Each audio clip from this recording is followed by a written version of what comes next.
Hello, everyone. Thank you so much for your patience, but welcome back to Penn State League and our coverage of the PSU LCS.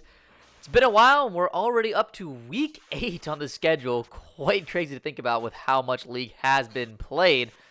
But we got another great game for you guys lined up here this evening with Korean Open GG versus Bang Energy Team, the 4 and 5 of the Blue Conference. A little bit of still both within the playoff, taking its top 6 go to playoffs. So both these teams competing for a position and competing to keep their spots in that top 6 ranking. Once again, giving you this cast, I'm Infamous Trash, joined here tonight with a tri-cast. Pop Giraffe coming back around, as well as Next to Radio rejoining the main cast. Welcome, guys. Hello, hello. How's it going, man? It is going very well.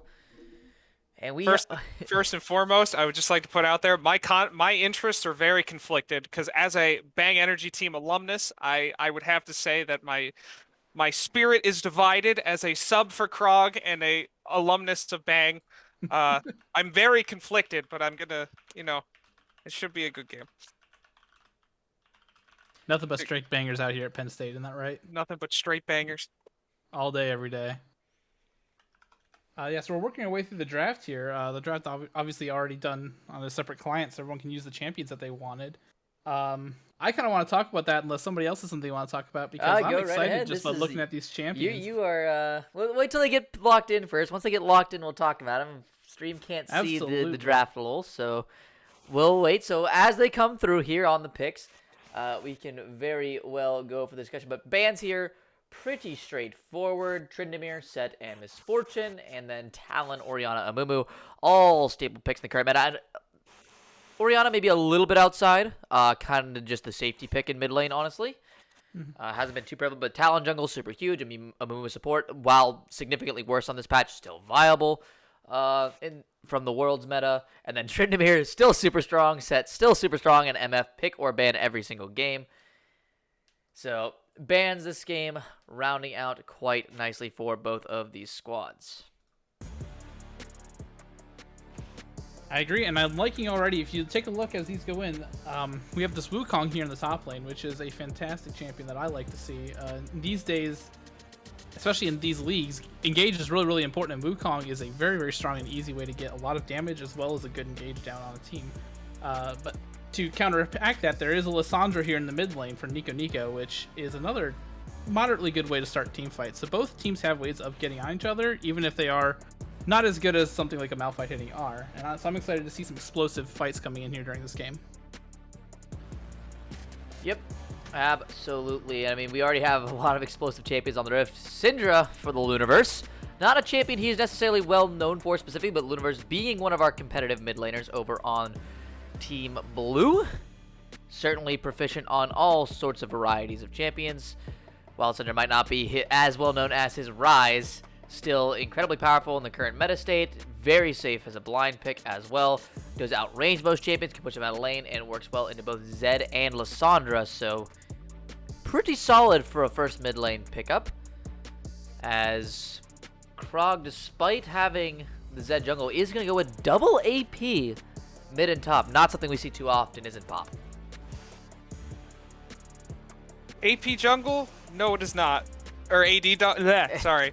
Double AP solos, sir. Double AP solos. Yes, double AP solos is not really something you see a lot of, especially considering we usually like to see the AP jungler, especially with the prevalence of Nidalee being so recent through the times, and usually we like to see Mordekaiser jungle a lot more as well. However, seeing Lissandra and Mordekaiser on the same team, really to me, is nice because it makes up for a lot of their lack of the CC in the team fight, because early on in like the actual order of the draft on the draft wall, they had Yuumi, Lucian, and then Zed. So they had a really heavy good bot prio in the early game because Lucian Yuumi is atrociously good into Kai'Sa early on, especially because Lucian has such aggressiveness. But if Kai'Sa can make it out of laning phase, Bang has an awesome team fight comp for front to back, especially with Syndra, and they have a lot of CC and sustain from Soraka, because Soraka throws bananas and gives you potassium. Potassium keeps you alive.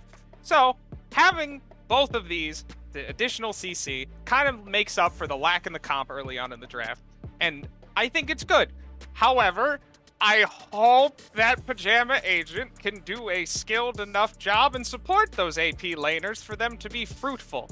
Because if he doesn't, they will die quickly and painfully from Viego. So, I like it. Certainly something to look at. Just for note, chat, the Yuumi was B1'd, so that was the first pick. We're following the world's meta, where if you do not ban the cat, it is picked immediately by blue team, pretty much every game. This champion, I'm not really sure when it cropped up in terms of meta-wise. I think it was always fine. It just feels like they released a new skin for her. They didn't really even buff her that much, and then, you know, Yuumi is top picker ban in Worlds. I don't know. Either way, both these teams definitely doing a bit of an interesting round-out comp. Now, interesting thing here on this patch for Mordekaiser specifically that I wanted to note with the Yuumi pick. So they adjusted a little bit of the numbers on Mord's passive, where it's kind of insane. This champion can just go full tank now, so you can actually like Frostfire Gauntlet Mordekaiser.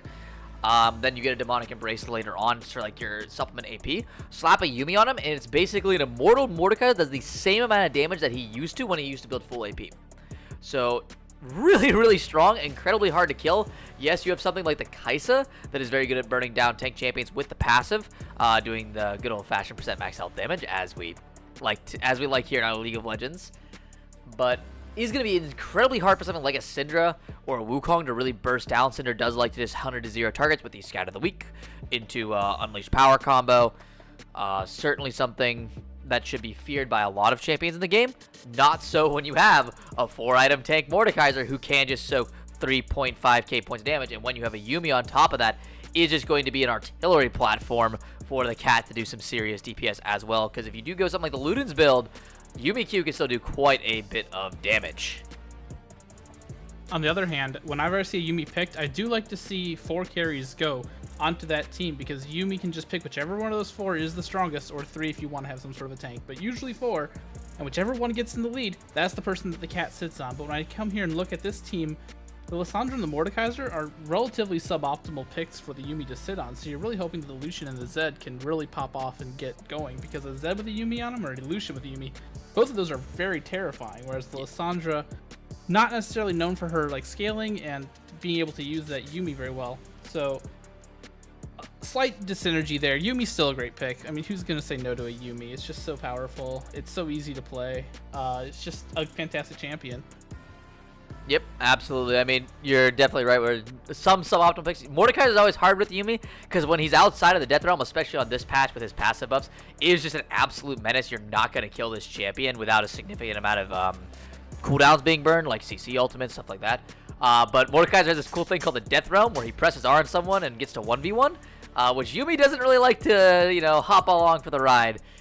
Generally tends to stay behind, and that can be quite a problem if you don't have the setup in the team fight for Yuumi just to hop on the next person over. Oh, that's a recipe for a dead cat right there. Oh, don't let her know that's coming. Absolutely. That realm's very icky. It's very dirty. He hasn't cleaned it in centuries. Like what? I mean, what can you blame Yuumi? Not a cat person, not a cat house, I guess, in the Mordekaiser realm. Either way, I mean, this game here going to be quite influential for our standings as we head towards playoffs. Again, top 6 from every conference makes it through. So 6 from blue, 6 from white.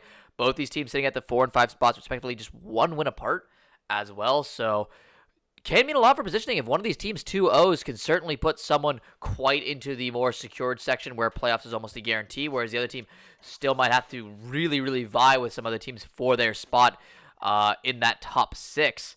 So is a big game. I mean, yes, these teams are, it's not a fight necessarily to get to that top 6 point where a lot of teams are right now, but it's certainly something that none of these games are meaningless for either of these teams. They are still well and truly in the fight to keep their spots and to also improve their position for this playoffs run. It is going to be definitely interesting to see. We have seen good games for both these teams. We have seen bad. There's been a lot of roster swaps and changes and substitutions in the last several weeks from KROG in particular. Korean Open, they've changed the top laner out a few times. They had Red Nexala come out of retirement for a few games, if I'm not mistaken. So has been quite a few roster swaps from them. I have to see how they end up playing here this evening. Pop Drive, you might be able to add more insight on that, considering you were one of the roster swaps for a time. Onto what? Just their general, like, how they're gonna play, or how? Just like with roster changes and stuff. Oh, well, so KROG has been plagued with some rather unfortunate schedule instability. However, besides that, their actual core team of members, which they do seem to have all of them currently, are a pretty solid group. You know, Codfather, does a pretty bang-up job in the top lane. Nico Ree is a very good. He was a very good pickup in the draft, along with Pajama Agent. Pajama Agent is a great jungler. He usually, even though he is in the off-roll, he still knows how to play his carry champs effectively and do his pathing. Is anything really off-roll for Pajama Agent at this point? I mean, is anything really off-roll? This man plays literally everything. You can argue that everything is off-roll because he hasn't played his main role in so long. So, I mean, to be fair, he's always off-roll. But he does know how to play AD Assassins very well, and he does dabble in the AP. But currently, Zed is kind of broken, and, who doesn't want to give up a sub 3-minute jungle clear, right? I mean, like, who doesn't like that? You can get to places fast. Nightlark, kind of a sleeper from last season. Very happy he can finally join us with his hectic schedule, of course. A very solid ADC. And then Hungry Hawk. I've met the man once. Very good support to me when I played in the bot lane. And, I think they're set up. Now, in terms of alumni, the only two bangers I'm familiar with currently on this team are, like, personally, would be Thanos Gibby in the Luniverse for various reasons. And I know Thanos Gibby actually is also off-roll because he used to be, even though he frequently plays jungle, he is... Ooh, I'm gonna have to you there. Pop as Flurger takes a pretty good chunk. The level 1 cheese coming out. That, well, it does give him quite a bit of a lane advantage. Does reveal the start position of Pajama Agent going up towards that blue buff start. It's gonna be blues for both. Good thing Nightlark is really flexing the Lucian, because, that's exactly how the whole lane should go at that point. PTA and a lot of autos later. Kai'Sa has no health, and Soraka can only heal her about twice. Yep, Lucian with the new Enchanter-based passive, where you get a lot of extra passive damage when you get buffed up. Certainly going to be feeling nice with the attached Yuumi, also giving him bonus AD. And yeah, just gonna have complete control of this lane early on. I mean, we have seen the Lucian-Yuumi combo quite a bit in PSU LCS historically. Memory goes back to the coveted J-Morg's Turbulence bot lane. That was an absolute terror on the Penn State League community for quite a few weeks until people realized you just ban the Yuumi and the problem solves itself. But you're making me think I'm gonna have to play Yuumi now, dude. That's my AD carry you're talking about now. It is quite a potent pick at the moment for sure, but maybe look to see how these junglers want to play around it. Thus far, 2 Shock 6 definitely getting quite a bit of the upper hand here in top lane, winning out on a few trades as both junglers complete their clears. It's actually going to be a complete full clear for Pajama Agent, able to finish off these pros here as Crab spawns. It looks like Thanos Gibby wants to contest this bottom Drake. Knew that Pajama Agent started topside, probably knows he wins the 1v1 early on, and so he's going to look for this Crab contest. Doesn't have bot prio or mid prio right now, though. Is a little risky for the red jungle. Pajama Agent already used the Shadow, but Nightlark is the first to rotate, and that means that this Crab is most certainly going over to the blue side. They're going to look for the fight, though, as Nico goes in with the E. Thanos going to be with a very respectful flash. Make sure he doesn't get tagged up, and will have to burn the summoner and go back topside. So a little bit of a miscalculation there on the Crab contest from Thanos Gibby, but should be just the summoner spell in the end. Trying to contest that Crab from Thanos Gibby was really, really aggressive there. There's such a strong bottom lane in that Lucian Yuumi that there's almost no way that he could expect to take that without some sort of contestation from the bot lane. So, rightfully so, he lost that Scuttle Crab, actually wasted some time, and now had to go back topside and pick up that Scuttle Crab. Oh, Nico looking here in mid lane on Luniverse. Good scout of the week. Pajama Agent flashing forward. No Ignite, though, so the flash from Luniverse will be enough to get him out of dodge for now. And the only Ignite coming out of blue side is on Yuumi there, so there's not going to be any Ignite kills, really. Unless that cat's nearby, speaking of which, is a good trade coming down here in the bottom lane. Yeah, burns the exhaust. Quite a bit of pressure here from Nightlark and Hungry Hawk. As with the advantage, still gold pretty much even. You do have quite a large CS lead in the mid lane, but counteracted by Pajama Agent in the jungle. The early game Zed clear, very effective here against something like the Viego, who had a kind of a weird path with the skip KROGs run all the way back down the bot crab route. I'm not wrong in saying that Viego scales better than Zed, right? No, you're not wrong. Oh, Nightlark! The Yumi heal and the heal just enough as Paradox almost taken down. Very close exchange, as now might be looking for the kill onto Flurger. Needs to be careful here. Nightlark does have kill threat. Has the flash as well to try to get out. Alright, there's the trade to go in, but the heal comes through. The ignite will be enough, and Nightlark, 1 HP, makes that alive, and the bot lane pressure yields fruit as Flurger overstaying without support. You can't do that. It's always so tempting to just get those last couple minions, especially under your own turret. But you have to respect the Lucian dash because it always comes with that double attack. Shock. In trouble. Yumi on the his E back. comes through. Codfather has the W, flashes in, has it, but no, doesn't reactivate it. And 2Shock gets the solo kill, assisted by the tower. Oh no, it's a disaster. Thought he had the cooldown, must have had it still off. And that will be the kill over to 2Shock 6 in the matchup. Already decently Wukong favored by the CS alone, 22-41. The zoning pressure early on doing wonders. And now, Codfather in a world of hurt in this top lane. When I went back and looked at it, there were 2 seconds left on Unbreakable for Mordekaiser. So, he just shouldn't have been underneath that. That was him seeing red there instead of thinking with his brain. So, that's going to cost him. He's down now a significant boatload of CS. Possibly overextended here as Nightlark. Looking for the kill, yeah. Flurger just go to ban the play as he sees Pajama Agent coming in. The exhaust comes out, just a slow Pajama Agent donated that kill by his bot lane. And yeah, Nightlark possibly even looking to set up a freeze here on the Flurger. Just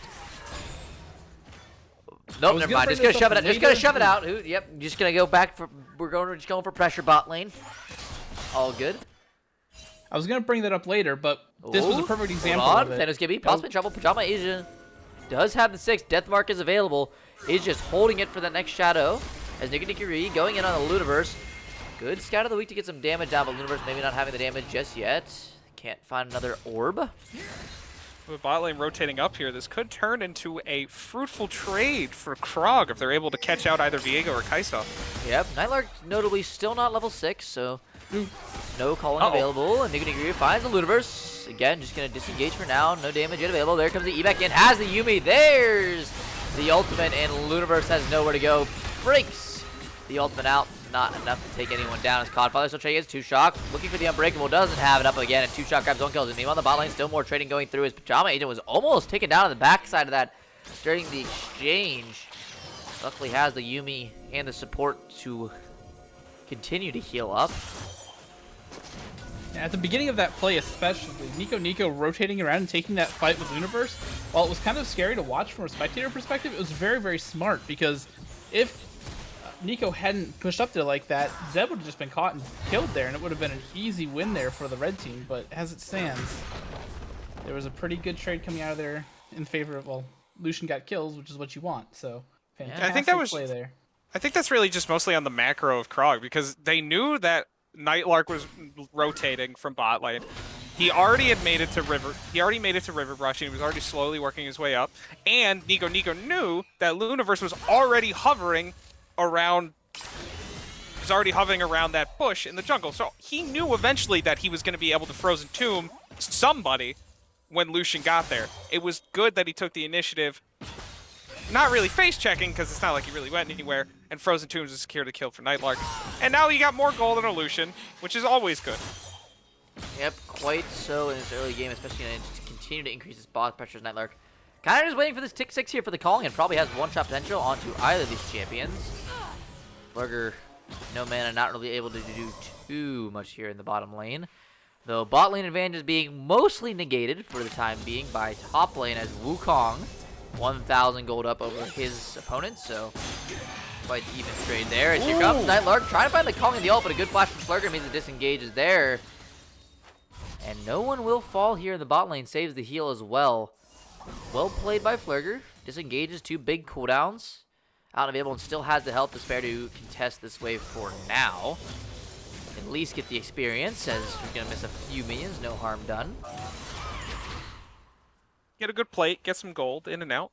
You may have burned 2 ultis, so you know, maybe it wasn't in your flavor, but then again, you did get flash off of Flurger. So that sets up really good drag prio for you for when Pajama Agents comes up to rotate that, because now you have great drag prio from the bot side. Mid lane, you already know that you can kind of win with bot side support, because all Lissandra has to do is Frozen Tomb, the scary person. And so right now, I think KROG's in a good position. Bang really has to play through their top side here. I'm surprised I don't see Thanos giving top lane more, even trying to take an attempt at that Herald, because as we can see, they don't really have any vision. Ooh, death mark down to Thanos Gibby. Sorry to interrupt you there, but able to disengage for House of W. Doesn't have enough damage as the pop comes through. Now Thanos Gibby with the stacks has the damage around. Flashes away from the ultimate. Thanos Gibby trying to go for it, but can't. Nico Nikirui finds the Frozen Tomb, and that will be a kill back over to Korean Open GG. That's going to be an open dragon for them to take as well.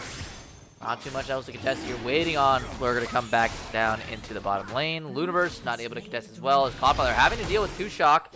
Who's proxy him. Has the Cyclone. Going to get put to the Death Drum though.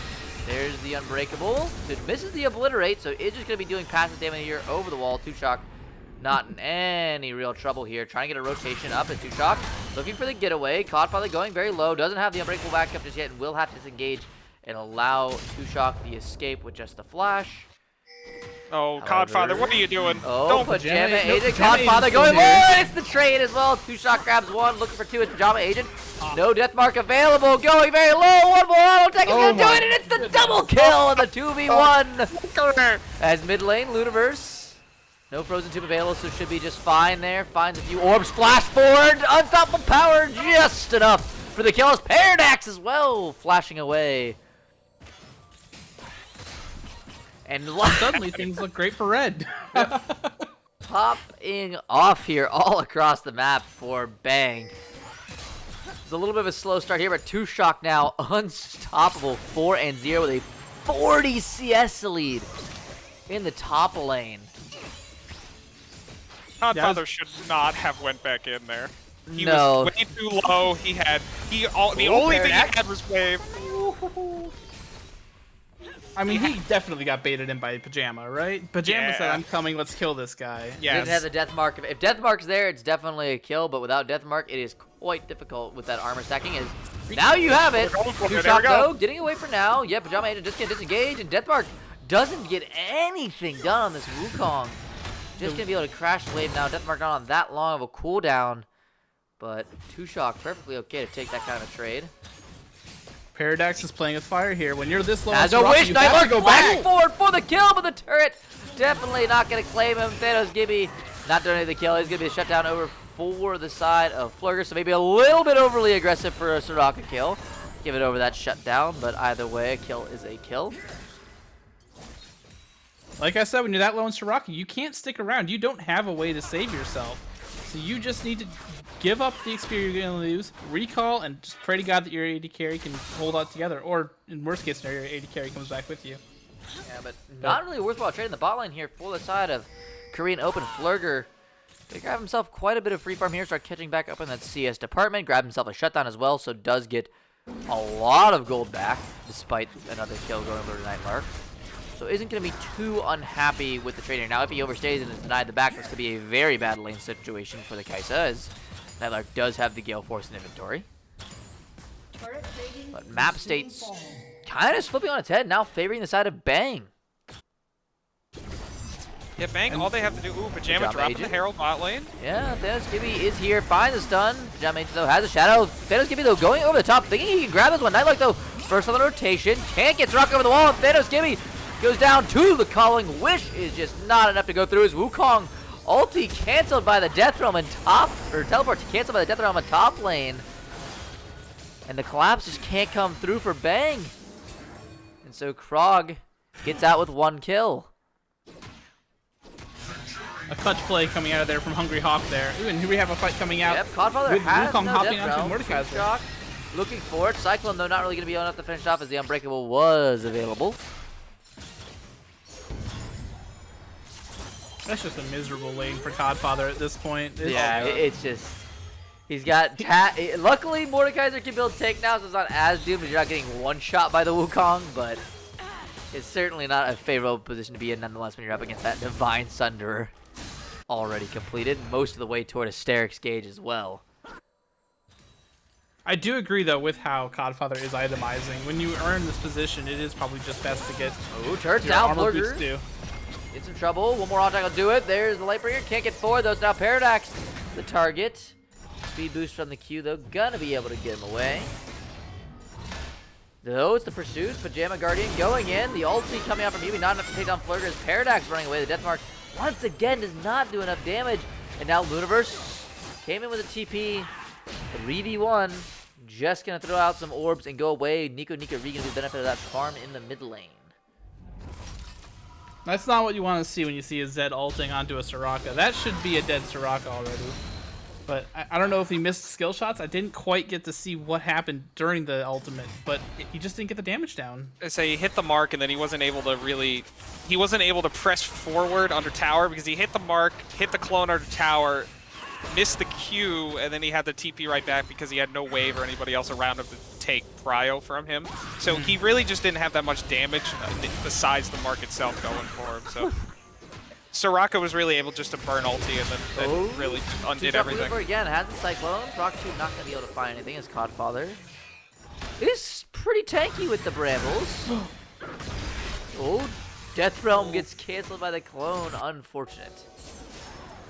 The tankiness may be his downfall though if he keeps instigating those trades like that, because all Two-Shock has to do is just hew him.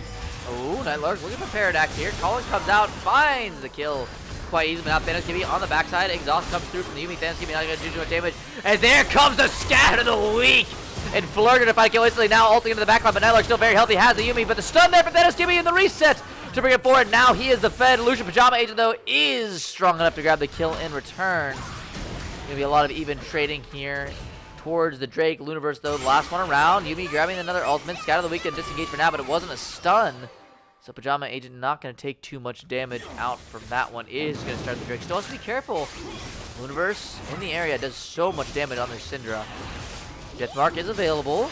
There comes the Scout of the Week. The stun's there, but he doesn't have the ulti, so now the Deathmark going to go down. Immediately smites in the Deathmark for the damage. Deathmark, proc, Paradox here as well to get some healing. 500 on the Dragon. Doesn't have the smite. Does secure. And can just hop over the wall with another Shadow. Whew. A little close there for Pajama Agent, but makes it happen courtesy of Hungry Hawk. No, I don't agree with this ultimate here. Death Realm's not going to do anything. Yeah, I think he's trying to trap him under the turret. Couldn't necessarily get the angle on it. So Two-Shock is just going to be able to walk away perfectly fine. Quick side note from that. I never realized that when you Death Realm under the torches, that the torches actually change to the skin. Yes, they do. On the skin specifically, his Codfather is very dead. Yes. Second proc Cyclone to flash away. No. Yeah, you get the extended range, man. It's not worth the Summoner spell. No. And Two-Shock is going to become an absolute monster. 5-0 on the Wukong, sitting on 2K in pocket, so hasn't even gotten the items that can back for almost an entire, an entire Sterix gauge at this point. It's there it is. Ludicrously strong. Yep, there it is. So Luniverse finally. No boots. Who needs boots when you have 2 items? Oh, Paradox, possibly Jumbo. Nightlark, though, jump down, Flurger the Gale Force! And that's going to be a shutdown on a Nightlark overextended. Had no Yumi to go through as Thanos Gibby ulting forward and double kill over to Flurger. And the Yumi to hop off and heal, make sure he can't die to turret. Thanos Gibby, so it was a very, very poor start to the game, but finally find some kills here in the mid lane, courtesy of Flurger on the Kaisa. Big overstep as Nico might be finding that out himself. Luniverse, though, not enough damage. The ultimate's just a waiting game. The flash away is never going to be enough. Luniverse on a killing spree. And all of a sudden, this is looking fantastic for Bang, even more so than it already was. Well, before, though, even though they were coming back, it still looked like it was going to become a which one of these 2 champions is going to put the team on their back. Is it going to be Wukong or Lucian? But now, Syndra's getting very strong. Kai'Sa's 4-2-1 and has pretty reasonable CS. This is looking really, really bad here for Korea? Korean KROG? over to GG. We'll just call him KROG, yeah. KROG, I keep with wanting to call it like Gs. Kroger, you know? Like, We have shortened it to 1G. Is that- Gibby might be trying to shorten it another one as just gonna sit in the bush here. no, there's nothing coming from this. Oh, there's no turret here. They could. It looks like they're gonna back off and go up to the mid lane where they got a squishier target in mind. Oh, switch it without disengage, mind you, as Flugger way up in the lane. There comes Deathmark, the calling as well, Paradox. And Flugger about to get down Nightlark. Gale forcing forward to secure the second kill for his team. As top lane Codfather just suffering in his own realm of death. As 2 levels down, 50 CS in the hole, almost 60. And this Wukong hasn't even joined a fight yet for the side of Bang, so that 1k gold deficit really not going to matter once Shock, I think, brings his fruits to bear. Why is Yumi allowed to do that, by the way? Oh, allowed to do what, mind you? Oh, Shock, just trying to finish on the tower as he's in the Death Realm, has the Cyclone. Codfather doesn't do very much damage here. Second Cyclone comes out, Codfather finally pops the Unbreakable. Shock has a Hysterics Cage, has the vibe, but might not be enough as the passive finally grinding him down. It's a shutdown! Godfather apparently does have the damage. Item difference be damned. It's a Bomby Cinder, and that's all apparently it takes to burn down the 5-0 Wukong. Well, and a couple tower shots, but... Potato. Potato. It's fine. It is still almost a 3k gold difference between the two top laners, though. But that's still a decent little chunk of money going into Codfather's pocket. He's going to be very happy to have that. Oh, Codfather, though. No Death Realm available. Has to be careful here with Flurger. Ultimate could be an interesting deal with. Thanos, Gibby. Not gonna look. False alarm.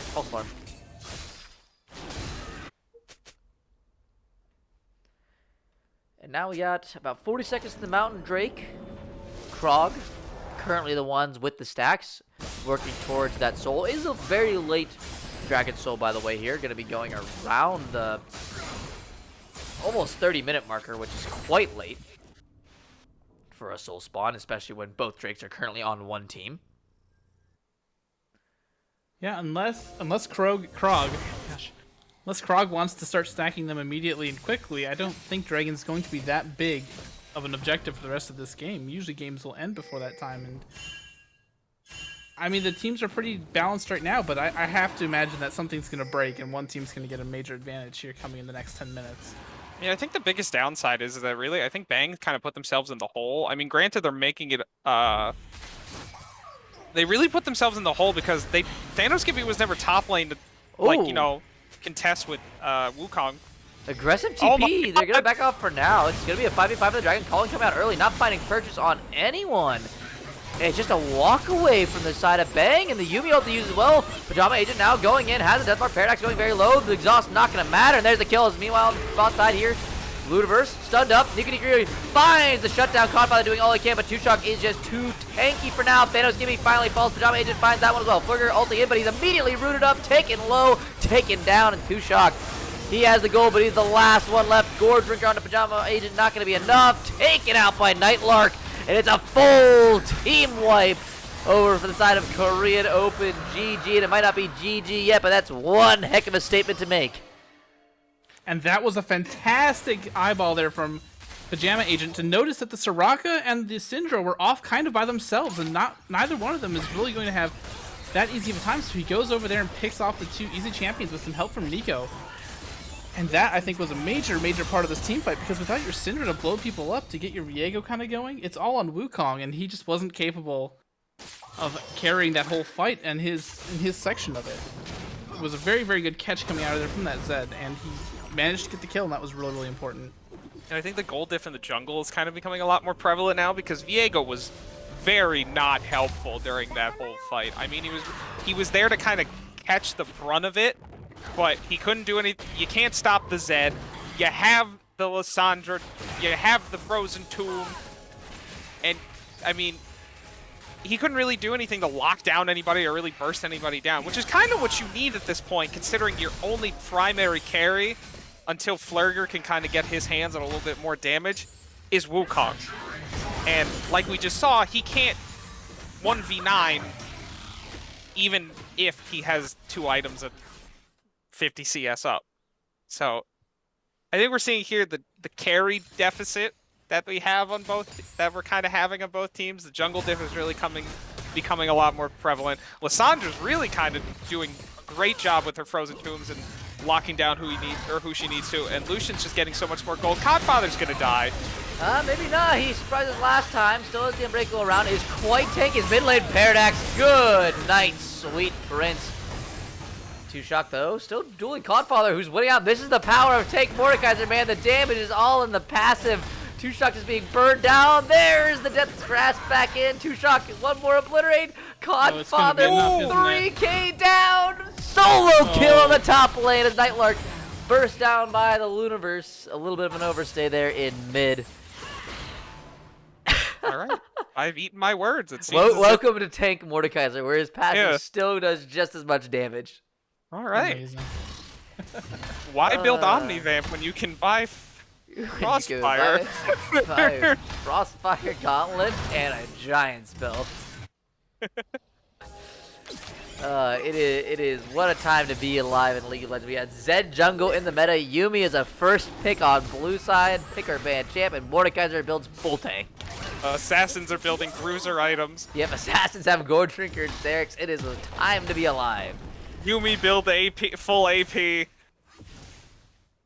Codfather, no turrets.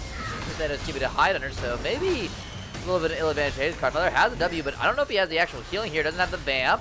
Is buying some time here. Zed with the death mark should be able to find this one. Yep, and Codfather gonna grab that. Try healing Flurger though. In from the side, grabs the kill. Shutdown though, going over to Paradox. As Two Shock came in a little belated, so Codfather maybe feeling a little bit, feeling himself a little bit too much going on that one. This potentially is, oh goodness gracious, this Tri-Brush.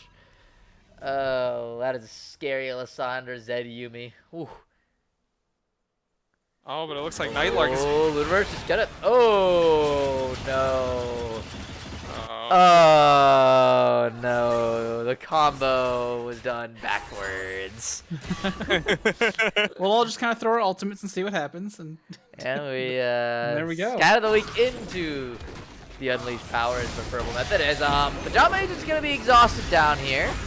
Paradox finds some silence. Pajama Agent's trying to get back towards his Yuumi. Sterix is going to be popped, so he's going to get quite a bit of healing. Now going in on Paradox. Yep, just deleted.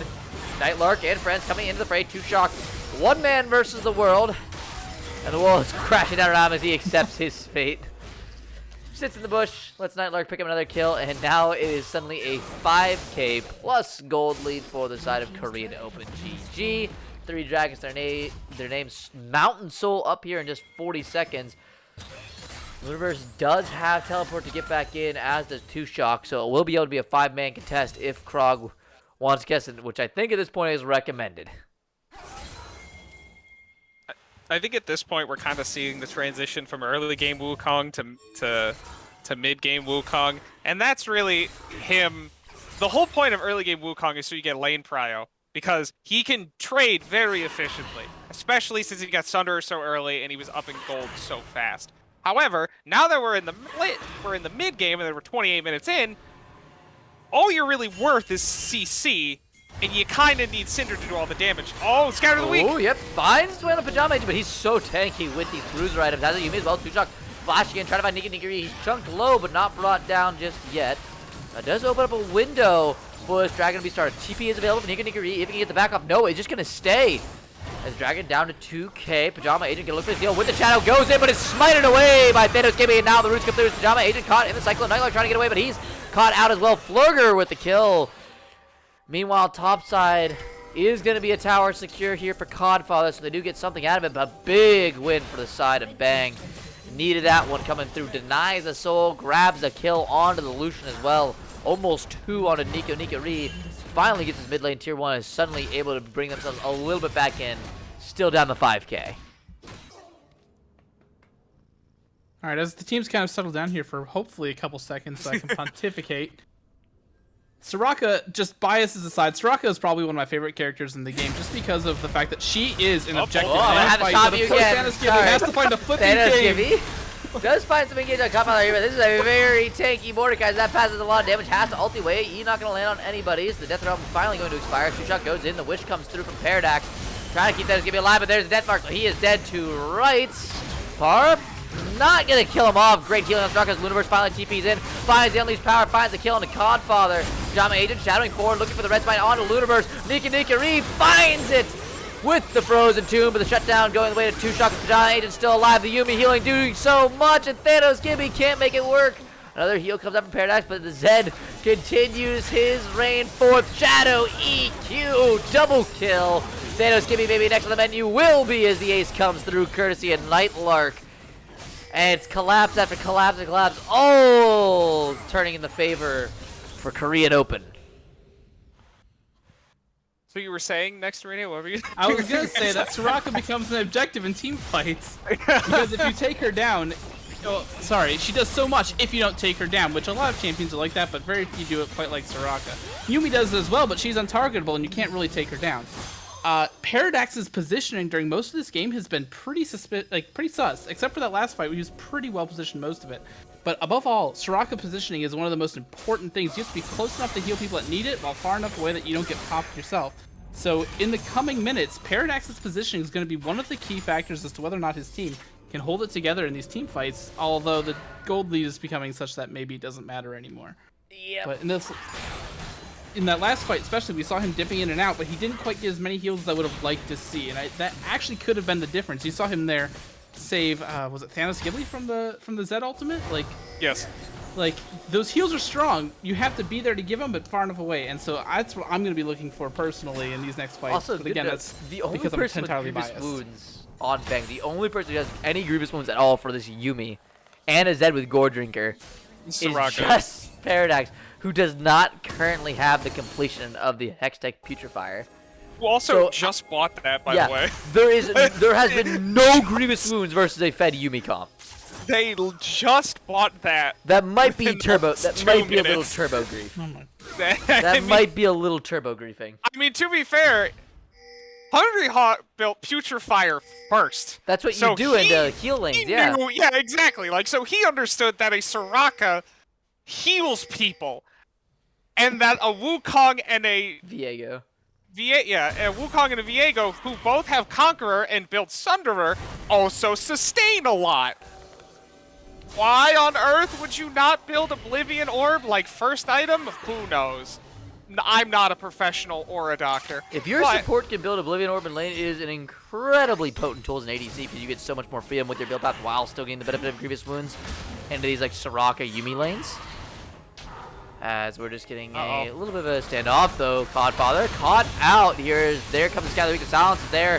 Finally gets the Unbreakable up as well as the ultimate on Thanos Gibby, but it's the kill over to him as now he gets to possess the Mordekaiser for a bit. So That's he's gonna terrifying. face check into a bush though, and Luniverse Death Mark goes on his Argus to dodge out a lot of the damage. As there goes Thanos Gibby on top of him, but taken down immediately. Big scatter the week as Nikari on his last legs. Two-shot trying to find the kill, finally grabs it as he's going on to Nightlark. Lucian trying to kite away, but can't! And it's a double kill for the Wukong Pajama Agent. Last one left, but it's a lot of health bars. Flashes in, finds the kill, and now looking for more. The Yuumi still healing him up as well. It's 2 versus 3. And Pajama Agent has all the sustain he could ever need for this fight. Paradox has to be careful, has to be the primary target here. Finds Pajama Agent, the shadow forward. There's the kill. Scatter the weak, not gonna be enough. No, it does! The Slugger finds the shutdown. The Acathian rain just enough to bring him low. And that's gonna be the second kill onto the Yuumi as a just desserts. And it's an ace against the grain for Bang. And Flurger's going to pick up this dragon here, preventing once again Dragon Soul coming out from KROG. Korean. Kroger. They're Kroger to me, I'm sorry. I just can't do it. I'm not strong enough. listen, you can't call them a grocery store because that implies they're feeding, which they're not. So we got. like, I mean, Codfather was kind of feeding it early, you know. that's not the point. I complimented his not feeding, but I'm going to turn it around here if it means I called him Kroger. I mean, yeah, it was it's the pick on him in the jungle being overextended without team support that kind of leads to that whole fight. As we actually get Thanos Gibby to be useful once he's possessed an actual champion. And there was a lot that can be said about that fight, but as I said, I'm biased. Soraka's positioning during that last big fight was really, really good. She was getting a lot of clutch heals down, and I think that was very critical to that team sticking together because she saved Luniverse, she saved Viego. It was very, very important what she did there, so well done there by Paradox. But seriously, dude, get a skin for the champion. Come on. No. Oh, it looks like a reversal last time. Oh, Godfather. Not able to grab anything just his Flirter, getting away with the Gale Force. Does get put in the Death Realm, so is going to have to try to dodge out some of the damage here. Does kind of wait for now, but oh, great ulti to dodge the Obliterating Flurger. Kites back away, the Acanthian rain to grab his Agent going in with the Death Mark on the 2-truck. Finds a huge ulti, and Paradox falls down. Nightlark falls on the backside. It's another reset. Full side phase, Gimmy falls and shut that on to Kaisa. Hungry Hug, the last one standing. Bang! Energy team! Remember the name. Triple kill for Flurger. Ooh, what an outplay. And they're going to get the Baron. Godfather never got his passive up at all during that entire Death Realm. That is how well Flurger ran around that dang Mordekaiser. It was... You just hate to see it. It was so painful to watch. That's going to be a free Baron here coming out for Bang. And that's a big equalizer there, isn't it? Hey, that brings the gold diff back to, back to just 1K. under. Yeah. This has been an impressive turn of events, all for some reason centered around red side red buff. Again, for whatever particular reason. It's the classic. We can test for Raptors, guys. Yes. We can test for Raptors. Give me my Raptors, and no one gets hurt. Well, I'm also getting to eat my words here when I said I can't see this game going past 30 minutes. Now it's looking like it might go up to 40. 40 plus. Yeah, I'm sorry, did you not hydrate enough for this game? Were you not prepared? You know, I do have a gigantic glass of water right here. Thank you for the reminder. Yep, and somewhere along the way, mind you, despite the early game deficit, despite the continual still 30 CS lead, Flurger is 2 full levels on Nightlark. Level 16 on Kaisa. Is higher level than the enemy bot lane, the enemy mid lane as well. That is a huge deal for an AD carry like Kaisa, who's going to get so much extra damage, so much extra potency out of those levels than a lot of these other champions. As it's just going to be the siege here with Baron down in mid. Luniverse just looking for some random scout of the weeks, try to find a little bit of extra damage where he can. Nikki just getting chunked to half. I mean, this Lysandra was doing work in Team 7 before, but now just completely gets insta-killed as she goes in. Can't Frozen Tomb anyone else without dying herself.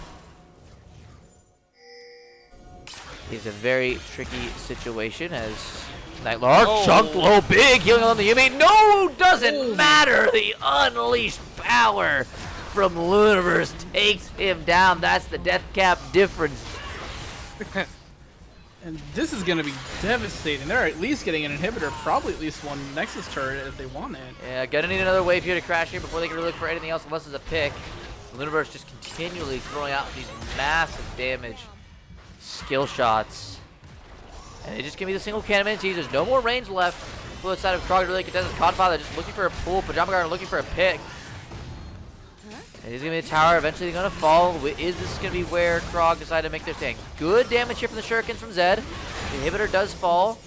And there won't be any re-engage so far yet. Just 53 seconds to the Mountain Drake, and that might be where KROG decide to go contest. If not, no big deal. They have their 3 Drakes. They can let Bang get a third, but with every Drake that comes and goes, it just feels like KROG is letting it slip further and further away.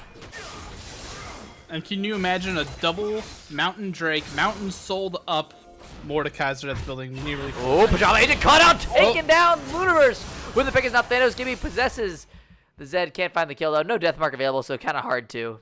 Either way, that assuredly gives third Dragon over to the side of Bang Energy Team. No contest available. And that means we have 3 Mountain Drakes against something like a Zed, against something like the Lucian, who don't scale well into armor champions. Especially when he built Gale Force, considering the early state of the game. Sorelda's is there, but I mean, Dominic's is technically better for dealing with high armor champs. Either way, yes. Dragon should be over to free still. Bang getting commit 5 stack just to make sure. Now possibly an opportunity to push in the spot side jungle here. Nightlark is going to secure away the red buff. Not going to give that one over free as Lunaverse. Ooh, big damage. Flurger ulting in, looking for the one-shot, finds it! Kaisa is out of control. 2 kills to the Bang Energy bot lane. That was such a clean scatter of the week. Oh, it was so clean and then followed up by Killer Instinct. Oh my god. Bang's back. Bang is back indeed. They might be looking for the end here as they're pushing under the Nexus turrets. Still only one inhibitor down, so not too much of a wave to go through, but the wave clear is not available. There's another scout that we comes through. There is no sustain. Is Dignity Real looking for something? Maybe the miracle play that's come too early as he's immediately taken down. Godfather in the Death Realm with 2-Shock, not the target you want to have in there, buddy. Not who you're going to want to be wanting as he comes out. Gets tagged, not taken out just yet. Good Unbreakable to grab the shield, but Thanos Gibby finds the execute. That's Pajama Agent, 3 Mountain Drakes and a Soraka. You cannot kill anyone as the assassin. And there's another scout of the week that plans true. Lunaverse, remember the name. He's hitting everything in this late game. One more kill comes through. The Nexus falls from an 8K gold deficit. Bang! Bring it back from the brink. And they'll take game 1. My god. It was beautiful. It was a banger, some might say.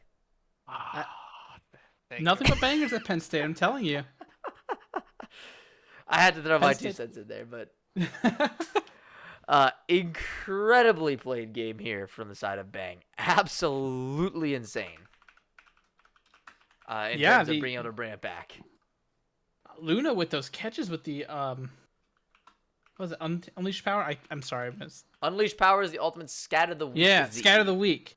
Sorry, with those scat of the week picks, it was almost 3 in a row, and every single time that Lunaverse got one of those, they got something big, whether it be a Dragon, a Baron, or inhibitors and Nexus. The catches from Luna were insane there. And Flurger, especially that interaction with Kai'Sa's ultimate, I never even thought of that, but I don't play either of those champions very often. But that's such a great interaction there. Secured them both, Nighthawk and Hungry, and that allowed them to just walk in there and take the Nexus. Banger. Just amazing. Yeah, I think most of that really just came out of Bang was able to turn it around because KROG had 1 or 2 people at any given time where they should not be, and then they got picked out, and then Bang was able to flip it repeatedly to try and and they got gold back on the Syndra. Syndra hit Scatter of the Week so many times, and it was just so beneficial because then it helped Kaisa get a ton of shutdown gold. She got back in the game. Syndra was able to get back in the game. Viego somehow came back online. He turned into somebody, and I think he got 3 kills. These things happen. It's current year.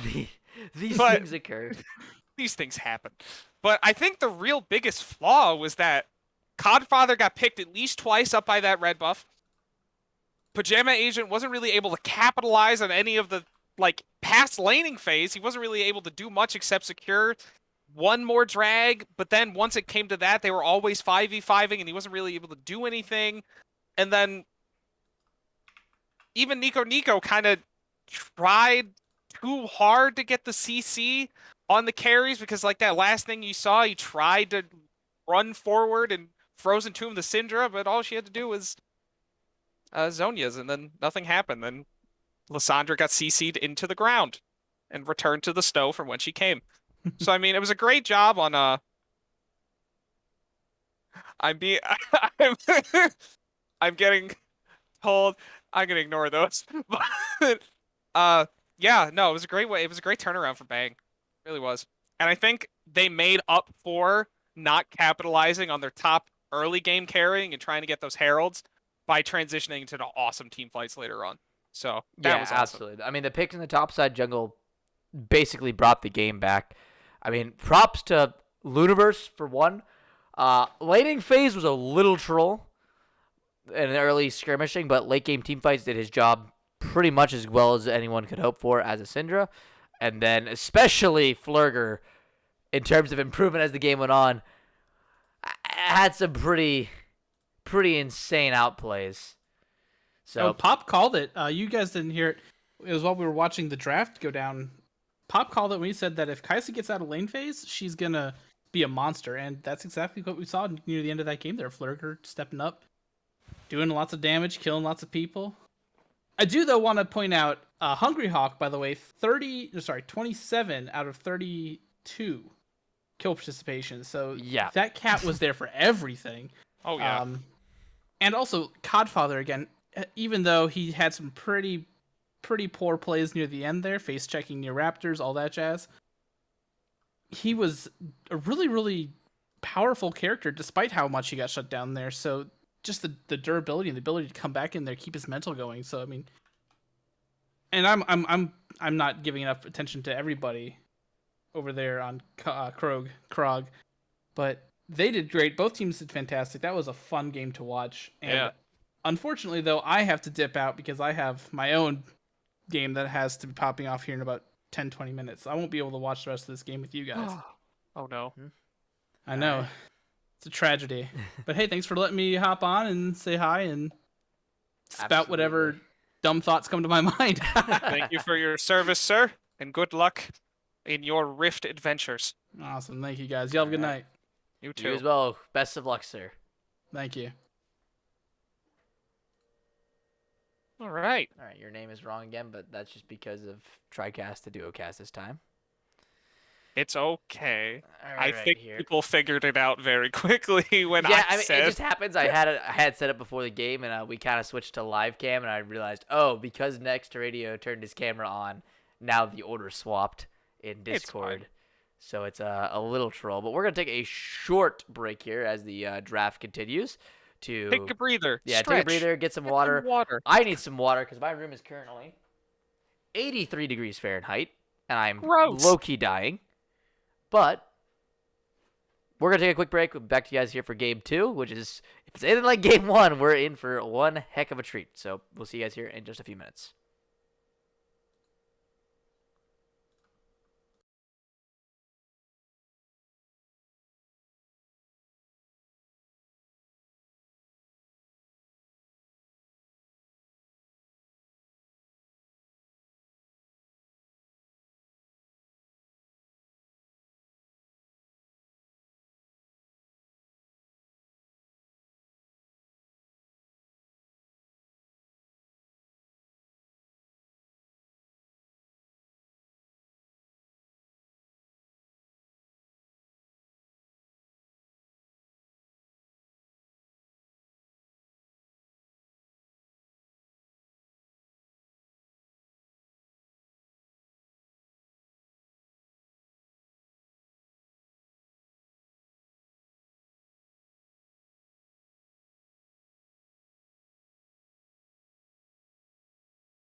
Hello, and welcome back for Game 2 of Korean Open GG versus Bang Energy Team. We have lost Next Radio, but I'm still Infamous Trash, joined by Pop Trap, and we are getting into the draft for Game 2 here. Bang taking Game 1 in a wild roller coaster of a game, ending with the 8K gold comeback. And that'll be the first series of bans that we're going to be picking up here thus far. Talon, Oriana, and Zed banned away by Bang. Don't want those going anywhere of super note, as we have a bunch of flexing going on here, by the way, that we're going to get through. So everyone's going in all different lanes. Please do not pay attention to positions by the side of Korean Open GG. I do not have any faith that is PSU LCS order.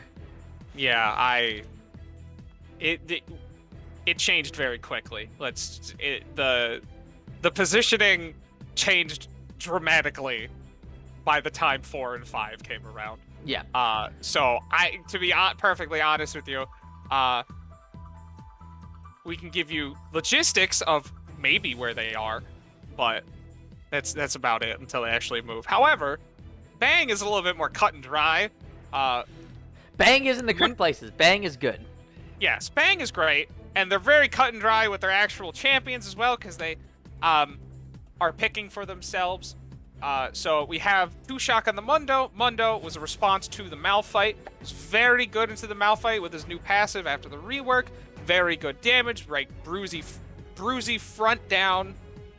frontline rundown champion. That's a mouthful. But it's really broken. It's really nice, and it's really good into the Malphite because he can hold his own trade really well early, and when the Malphite hits 6, he doesn't instantly die like everybody else. Kindred is really good into the Zac, who I'm still not even sure is jungling, because I kind of think he's going top, and it might be Malphite support. I don't know. It's Zac jungle. It's Malphite top. It is Codfather on Pyke in the bot lane, Pajama Agent playing Katarina mid, and Nightlark on Jhin playing bot. I think that was the only one I knew where he was going. And even then, mental status is unknown, so we have change. Every single person but Nightlark is role swapping this game. Everyone is going everywhere. So we've said they've had some substitutes. We've said they've had some personnel changes. Now we're just doing positional changes with the actual personnel. And we'll see how this one goes. Meanwhile, Bang on the other side, grabbing a lot of Sweet Simple Stupid, 2-Shock 6, grabbing the Dr. Mundo into Malphite. Very nice lane for Mundo, can just kind of chill. Eventually will outscale the Malphite, becomes this really hard to kill tanky frontliner that can run down some stuff. Meanwhile, Kindred, one of the better picks on Thanos Gibby, one of his classics, I guess you could say, in the jungle, has spoke at length of how fondly he thinks of this champion, and is quite good in a dive comp, so that includes Zac and Malphite and Pyke. With the Lambda Spike, gives you a lot of power in these team fights, especially with someone like Paradox on Yumi, who can add an additional amount of lockdown with the final chapter. So it is gonna be just a game. Now we do have Pajama Agent on his classically old Katarina, not a pick we see very often from him, but is one of his older picks. Yeah, he has been playing it a little bit more recently in his solo queue extravaganza, as he has found that Katarina is in fact a somewhat viable champion in the current meta into all of the bruiser assassin. It's a solo queue pick. It's it does a lot of damage. It's very mobile. It gets it done. You can walk around and throw knives everywhere, and somehow people explode. It's just the way it goes. Again, current year, I don't know what else to say. The game is balanced. Katarina is a bit of a sleeper here, considering despite Bang's load of sustain, load of kind of anti-dying, one could say, with the Echo, with the Kindred, as well as Yumi just bouncing around healing everybody, and Mundo with his ultimate, there's not that much hard CC around for Bang. You have the parallel convergence for Echo, which is very conditional, very long telegraph in terms of where it's going to land. You do have the final chapter from Yumi that can come out, but it needs 3 stacks to root, and they all have to hit. Other than that, you really don't have, and of course Caitlyn traps, but again, yeah, I was saying, other than that, you have to step Caitlyn in those, traps. so that's on you. Yeah, Yeah. There's Other than that, I really- mean, compared to KROG has Pike pulls, Malphite ulti, Zac ulti, Deadly Flare and then comes in. Jhin W's. Yep. Lots and lots Oh. of CC for KROG. Tons of KROG CC. is KROG is a wonderful wombo combo here in the works. And So I mean, as we like to say, keep it sweet, simple, stupid. That is the PSU LCS motto, as coined by myself. And we have, besides maybe Katarina, sweet, simple, and stupid. We got Malphite. You press R and you go in. You have Zac. You press W, I think. No, E is Elastic Shot. Then R, and you go in. You have Katarina, who presses E, or Q, then E, then R, and goes in. You have Jhin, which presses R and supports the people going in. And you have Pike, who initiates the going in. and So then it's- finishes it. Yes, and finishes the going in as well. It's very nice team play. Let's set up around it. It doesn't matter if they set up first. It doesn't matter if we set up first. We just dive on top of them and kill everybody. That's our strategy. Now, again, you do have the Kindred, who's very good into this, but without a lot of hard CC, I think it's going to be very hard for this team to deal with a Katarina. Even if Pajama Agent doesn't get very ahead in lane, is still super scary to deal with come the mid to late game, especially because you kind of have full reign here. Mundo is maybe the only champion that not going to be able to deal with that super well. Other than that, I'd be very scared of Pajama Agent on the classic pick here as we load into game 2. Again, game very important for standings here as we continue to creep closer and closer to that playoffs. The 4th and the 5th place teams. 1 win separates these two, so a 2-0 here would certainly make a world of difference. As everyone gets loaded in, Pajama Agent. Nice chroma, actually. Very much like that one for Battle Academia. Quite nice. We also have the Dom on Jhin. Yep. Ghost. Very nice. Very nice indeed, as Thanos Gibby. Just gonna grab a little ward. Hungry Hawk spots it out. No problems. I will fix the tab bar real quick. We also have the teleport Ignite from Pajama Agent on the Katarina, so we know he means business. He is not here to be in lane. He is here to be everywhere to kill everyone all of the time. This is true. Lane might be the one place he is disadvantaged on this map, given Echo. Very slippery, very hard for Katarina to stay on very long, and has quite a bit of burst damage. Echo very potent right now, and a pick that Luniverse has brought out multiple times in the competitive scene. Is no stranger to it, unlike the Syndra where, yeah, I'm still perfectly good at it, especially in the middle late game. This is a champion I'm expecting much, much higher level of play here from Luniverse in terms of both laning, transitioning, and then mid-late game team fighting, especially as he... This is the carry pick for Luniverse. He will pop off this in his Rise arc, coveted by Pepsi. Carry versus the carry. Yep, carry versus carry here in the middle lane. Definitely a change up here, as while I will say that Nico did have quite a fantastic game in the early portions for the laning phase. Did struggle a bit later on in positioning in team fights. And I mean, that diff can be made up here in the mid lane, where laning still probably going to be between the two highest ranked players on each season. Both these players master peak this season. It's going to be quite interesting to see how this one turns out. Now, top lane going to be a bit of a slugfest as we go here, and quite interesting clears from the junglers, I will point out. Zac, late start on red buff here, isn't very accelerated in the clear. Just go red to Krugs to Raptors, do a top side, whereas Kindred electing to skip Krugs. Normally you see Kindred do the full clear. Generally speaking, you do the Krugs second, and then Raptors. Kindred not the best at clearing those multi-camps, especially early on, so a bit interesting we see this clear style as Flurger. Good dodge. Trade for Flurger. Yep, very nicely done. And so both the junglers should be transitioning to the opposite sides of the map, and we should just see a Skull Crab trade, save some very ingenuitive pathing from the side of Thanos Gibby. Yeah, I think Thanos Gibby really, in lieu of skipping Krugs, is really just trying to get the mark security here. Like, he's really trying to just make sure he gets his early marks, that he's able to scale a little bit better, have a little bit more of an advantage over the Zac, and so that way he can kind of punish him a lot more when they start going for these objectives. And, yep, loses the 50-50, unfortunately. Very sad. A little unfortunate, but second skull crab spawn always possible. Can't get his marks on the ways. I mean, this is the mini game you opt into when there's a kindred in the map. Is who gets those early marks? Pajama Agent has to get away. Ignite burn there by Luniverse. Had the kill threat if Pajama Agent didn't go away, and might have to burn TP just to get back to the lane. So a lot of that early roam potential potentially taking a backseat. No, Lex the standard tower still has to be very careful here as Luniverse does have quite a bit of kill threats.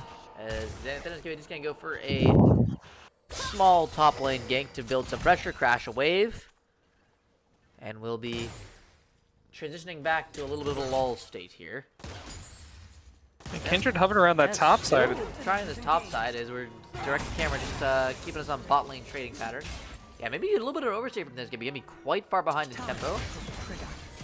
There we go. He is grabbing that full clear finish, so should be back on the map with full camp starting to respawn. He can just go back up to his KROG, secure those, and head all the way back around. Just have a very standard path. As Nightlord getting chunked quite low here by Flirter. Codfather though, potentially looking. The headshot not enough as the heal comes through. The exhaust onto Codfather. Yumi healing gives, but it's a burn damage. No, the minion shots able to secure the kill on the Jib, and now Zach is here. Hungry Hawk looking for one. Flurger for a snack. Finds him with the W. Codfather grabs that one extra auto attack and just secure. It ends up being a 1-for-1, but very nice kill in the 2v2 from Flurger and Paradox.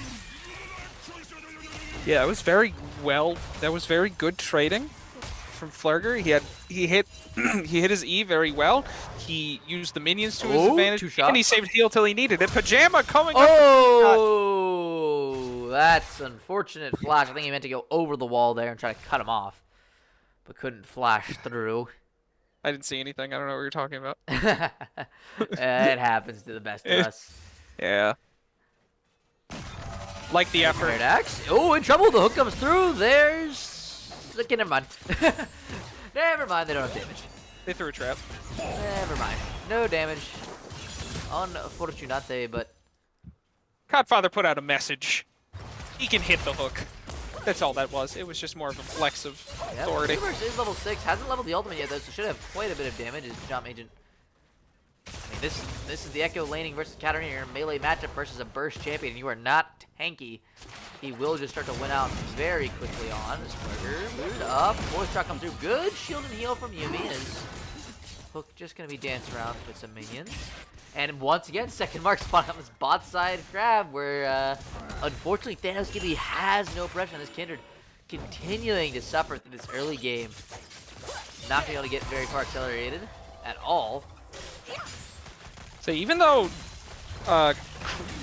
Bang is winning out here in the trades bot lane, they still don't have bot lane pressure purely because it's a Pyke into a Yumi. No. Like, yeah, it's bad. You can't really do too much about it because you never know where Zach is. If Pyke hits you once, you have the immediate CC from Jhin, which gives you more than enough time to auto you at least one more time. I mean, the hook is just a death sentence, especially if you don't have vision, so they can't really do anything about it. However, they are farming very well under tower, keeping it good and putting up pressure onto Jhin so he can't just, you know, walk at him. Kind of like that. Oh, beautiful side step. We're going to get away there. As Nikonigiri in trouble, we have a dive potentially. He is marked by Thanksgiving, but with the boulder toss, he's going to ward that one away. I mean, Dragon is traded back here with the bot side pressure, so that is one win for KROG here on the early game map. Uses that bot priority to get something done, as Kindred just going to have to settle for the KROG trade as Rift Herald not yet spawning in the 30 seconds. Two Shock in trouble. Nikonigiri using the Unstoppable Force and had the kill for threat. Now Two Shock with the ultimate healing back up very nicely. I mean, the Malphite, it is 58 CS to 18. What? It's Malphite. I'm sorry, what? It's Malphite. What are you gonna... It's Mundo and your Malphite. You cannot do anything. You are at the mercy of his cleavers, and more times than not. There's bad matchups. I don't think Mundo and Amalfi is a 63 to 18 CS matchup. I mean, I believe it. If you Hmm. told me that, like, with no other context, I would... He has 1,600 gold. I mean, total. Listen.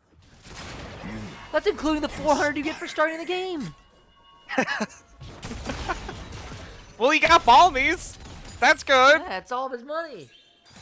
Mundo's over here with already a 900 gold lead. He hasn't done anything but farm. Yeah. Nightlar, possibly trouble, flash by Thanos. Gibby gets the E, has the execute damage, and Thanos Gibby grabs one with the help of Paradox, giving that extra AD damage and slows. And a little bit of an overstay maybe from Nightlark. Had the heal available as well. It could have burned it to try to see if he could survive the damage. Will not come through this time as Universe paying on a Pajama Agent. And now the mark when Kindred finally getting spot side is on the top side of the map. Quite unfortunate. Finally. Well, at least Kindred was able to reset off of that. And, you know, now he can actually go up and get his mark. Yep, and with that reset, might I inquire about a stack check? Why, yes, you may. Mr. Second Kindred, Observer. Kindred has 0 stacks. Well, it should be one here in just a minute as Hungry Cock does spot out Thanos Gibby, making his way for this grab. I believe it is going to be secret to 3, so should be able to get one mark out of this at least. Bot lane, Flurger, good flash away from the Godfather. He is Pajama Agent coming through. There's the ultimate, blocked by the Katarina. Flurger in trouble with Pajama Agent exhausted on her tower. There's the execute of Godfather. One more turret shot, grabs the kill, and 2 get traded back. It is a win for the bot lane. It's a 2-for-1 trade. Flurger, the only one to go down. Paradox grabs one, and somehow, someway, Pajama Agent falls on the backside. Must take an extra turret shot we didn't see because it looked like he was out of there. Yeah, I'm not entirely sure. I believe it was a combination of Yuumi Ignite as well as Minion, as well as the one tower shot he took, as well as a perfectly executed Yuumi Ignite that caused him to perish so quickly. However, that's really good for Bang there to really turn that around. Extremely good for Bang. Very good. Because that puts Katarina. Yeah, 20 CS. Free far mid, puts Katarina behind, puts Jin behind. Pike's the only one that got anything out of that. You got to kill Kat. Yeah, that Caitlyn got to kill. There you go. It's, there you go. Yeah, Right consonant. There you go. We're hooked on phonics. Don't worry about it. We're good. But yeah, that was very well turned. I don't think this is killable. Father, what are you doing? Yeah, there's the stun, dogged away, but Pajama Agent in the area. Lambda's fight definitely going to be channeled here as Godfather is still trying to look to get away. Stun comes through, but a big ultimate. Traded one back. Universe grabs one. Has the ultimate, goes back in, trying to find Pajama Agent, but he is on a rampage here as he just keeps getting the resets. Lunaverse has to flash to the wall. No flash to fall off the Katarina, so it's just a Zac as Lunaverse cannot play. Great prediction from Hungry Hawk as he managed to jump the wall and grab the kill. 2-for-1 over to the side of KROG, and that's the proficiency on Katarina we were looking to see. Professionalism's a strong word. But it was very well played. I'm very impressed with Hungry Hawk being able to, you know, call out or catch out Luna like that. That was very well predicted. But at the end of all of that, Bang still comes out on top. Almost 3K ahead. Yeah, I mean, a lot of that, 99 CS to 29 in the top lane, is not close, as well as bot lane here. Actually going quite well, as Godfather is just dead. Yeah. Paradox and Flurger played that just about as well as you could hope. Yuumi electing to full rush the Moonstone instead of... Yep, going for the support of Yuumi this time. Not going for damage. I mean, you have plenty of AP with the Echo, so... Especially considering, too, that I feel like Moonstone's way better when you have a Mundo, because at that point, if you just sit on Mundo, Mundo really can't die. He just heals it all back. Kind of like this, where he just ults. Okay, you could have tried to go for the unstoppable there if you wanted to, besides against it. But, oh, back cancel.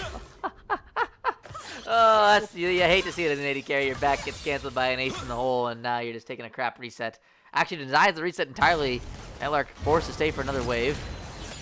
Can't get the back off as Flurger. Got the hook. Doesn't find the Bones Cure. Now Godfather.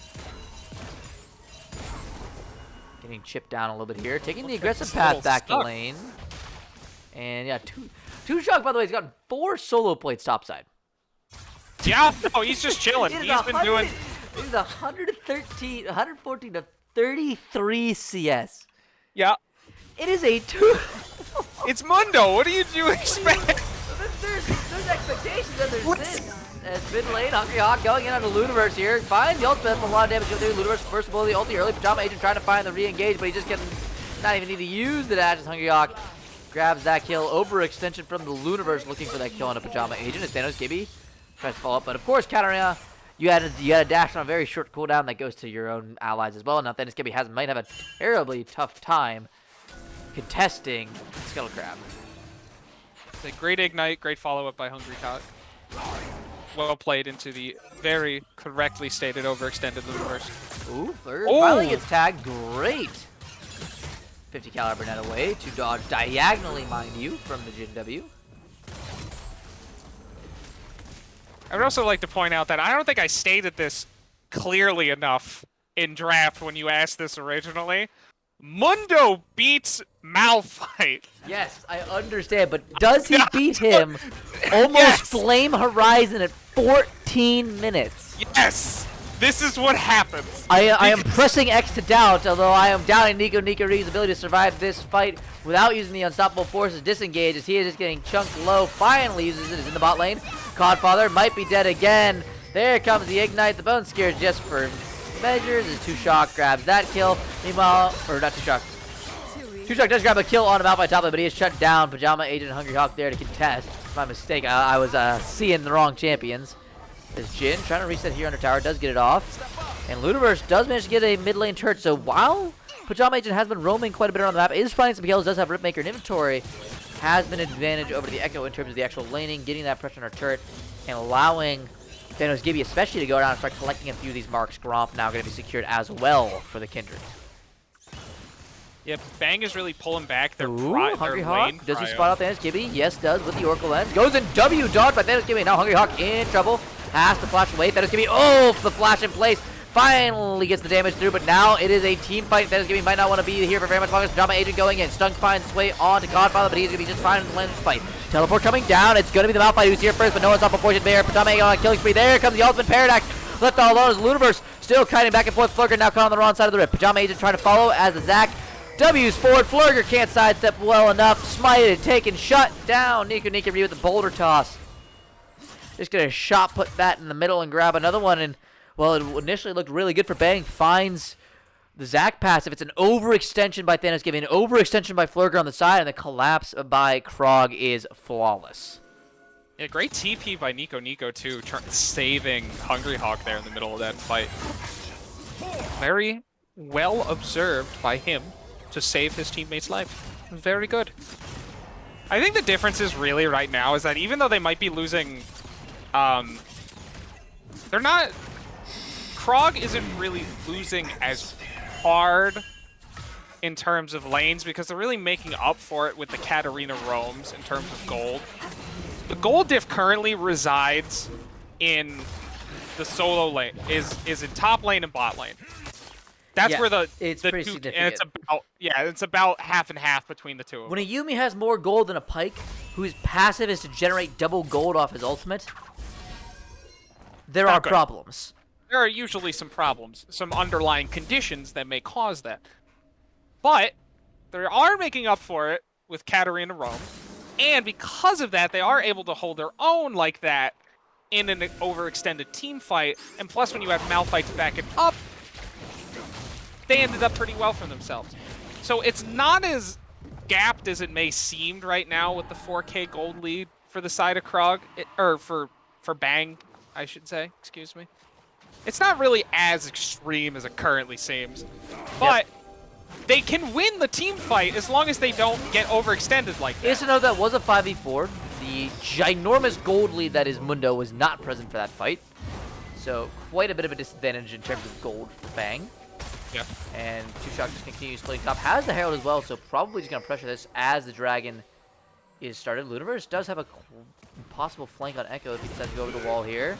Hungry Hawk jumping in. Curtain Call is channeled. Thanos Gibby possibly in trouble, but there comes the final chapter. Luniverse going in. Finds a stun. Finds a kill on the Godfather, but Pajama Agent in the backside. Going to take down Flurger. Paradox trying to survive as well as he can, but Flurger lives! And Pajama Agent goes down! The kill comes through. Jin able to pick up the response onto Flurger, where the Dragon is secured all for the side of Bang and grab their second.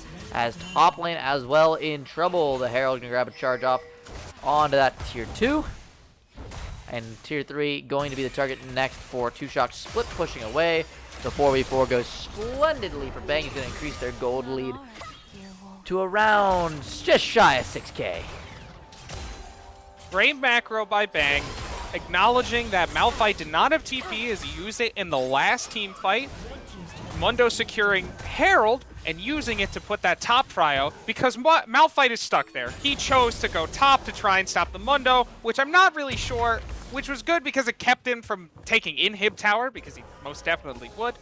An awesome fancy feat by Flurger to not explode and to able to secure the kill on the Katarina. Very good turnaround on that drag fight. Well executed. I think the problem that they currently have... Ooh, I'm going to hold that thought as Flurger picks off in mid.